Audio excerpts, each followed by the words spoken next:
That's right, it's Techlinked, the tech show linking you to tech news, linked to tech.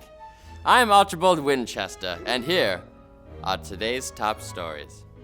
I don't get it either, guys. After some teensy little rumors, AMD has officially announced their latest graphics card, the RX 5500. While the RX 5700 and 5700 XT that launched earlier this year targeted 1440p and even some 4K gameplay, the 5500 is focused solely on producing bangin' 1080p performance. AMD hasn't announced pricing yet, but the fact that it's targeting 1080p means that it'll be going up against Nvidia's GTX 1650, which can be bought for as low as $150. AMD's own performance slides show the RX 5500 beating the 1650 by as much as 37% at 1080p in a range of titles. So if Team Red is still using the playbook from the RX 5700 series launch, we could see the RX 5500 undercut the 1650's MSRP. However, while we have yet to see actual physical cards, it looks like the 5500 is going to require a 6-pin power connector. Now, there are some variants of the 1650 that draw power only from the PCIe slot. Plus, Nvidia is gearing up to launch the GTX 1660 Super. So they're not just letting AMD make all the big moves, They're adding Super to more things. And that's not easy to do. Red Dead Redemption 2 was universally praised when it came out on console a year ago, and PC players have had to sit in the corner and just watch since then. It was humiliating. But now, we're getting our due, as the enhanced version of the game is coming to PC and to Google Stadia at launch. Red Dead Redemption 2 will release November 5th on Rockstar's own game launcher, the Epic Game Store, Green Man Gaming, the Humble Store, and GameStop. You may have noticed I didn't say the word Steam in the last sentence, and that's because the Steam version isn't arriving until December. That means you'll be able to play the PC version of Red Dead Redemption 2 on Stadia before you can play it on Steam. You gotta think Gabe Newell is getting a little frustrated by Steam constantly getting shafted with all these new exclusives, when he's not swimming in his gold-encrusted money pool like Scrooge McDuck.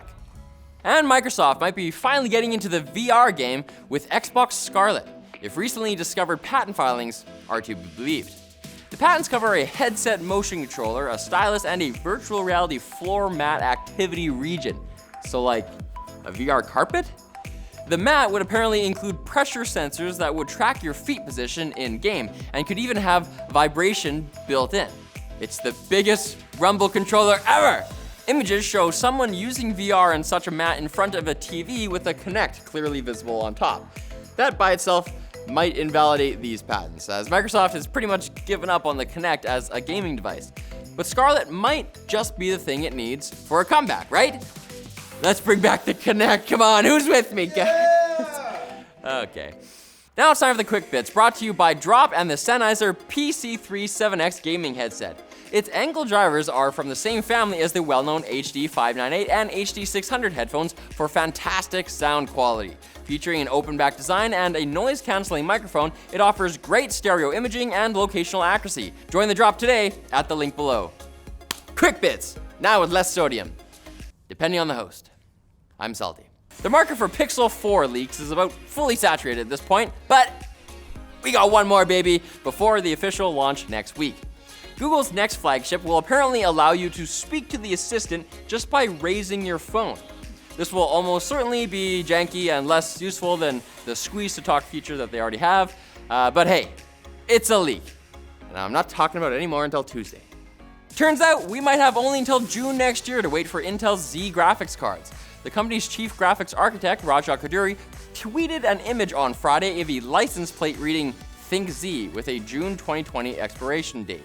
That is, of course, when Computex happens, so this could be a clever tease, or it could be nothing, and we're wasting our time. Also, the Z GPUs could suck. Did anyone think of that? I think they should call them Z. David thinks they should call them Z. I like that, actually. I got it finally. Sony has remembered that not many people own Xperia phones anyways, and has opened up PS4 remote play functionality to all Android devices. Now you can connect a DualShock 4 controller to any Android phone via Bluetooth and stream your PS4 games over your home network, something that iOS users have been able to do for many months. Is this what it feels like to be a second-class citizen? I don't like it. Intel continues its streak of price drops, now slashing the MSRP of its 9th gen F and KF series desktop chips, and it's just announced Xeon W line of enthusiast processors. You think price drops will save you, Blue? Well, the red tide cometh! Who writes this stuff?